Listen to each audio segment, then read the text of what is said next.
For us, it's a lot more about the process than putting some sort of prescribed idea on the architecture we're creating. And for us, that process has two very different elements to it. The first is problem solving, and with that, it always starts with trying to understand what the brief is from the clients, really trying to understand what the people who are using these spaces need from it, and how they interact with the spaces. The second part is this sort of the more imaginative part of the process and where the vision comes in. So it's not just about fulfilling the practicalities of what that space needs to be, but actually trying to sort of uplift the people as they're moving within this environment.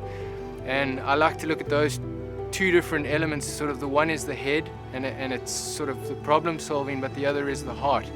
And as designers, we try and combine those two elements, and when you get it right, that's when people move in these spaces, and that's the wow factor, and that's when you really notice an architecture that makes a difference.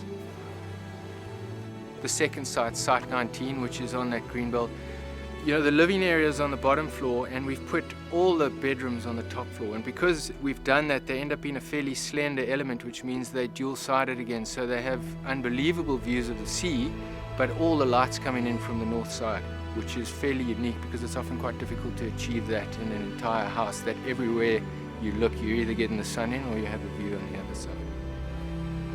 Sol's been very involved in the process right from the beginning stages. When we conceptualized this, he was very interested in how these buildings were working on the specific site. It's probably because he knows the land and he's been living here for a long time.